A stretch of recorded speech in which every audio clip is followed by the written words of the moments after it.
Toivoisin niin, että mä voisin kerrankin olla susta ylpeä. Parempi työtön ja kännissä kuin pelkästään työtön.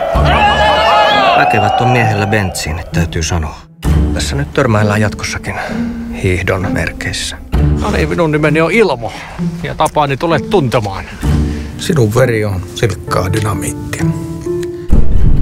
Aina. Sen mä haluan, että sä et pilaa tätä mahdollisuutta. Toivon. Eihän varajohtajat mitään pilaa. Ilmoittaudut sitten maanantaina isänmaan palvelukseen. Mä oon nyt muovipussia helvetin eri asia kuin joku tommonen vanha äijä. Mitä siitä tulee, kun menee puurot ja vellit sekaisin?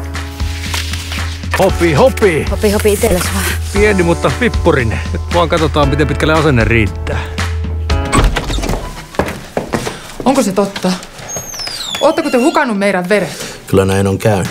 Mitä harrastelijoiden pelleilyä tämä oikein on?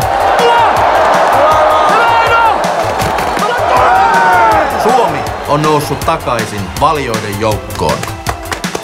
Onhan se elämys, kun pääsee tommoseen porukkaan. Joo. Mutta kukaan meistä ei ole synnitä. Minä vaan haluan varmistaa sen, että riittää punasoluilla nestettä uiskennella.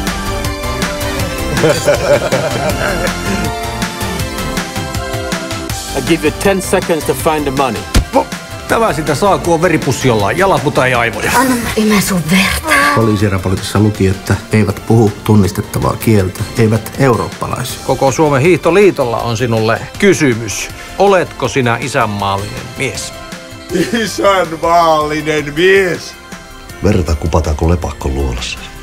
Sitä se on varajohtajan työ.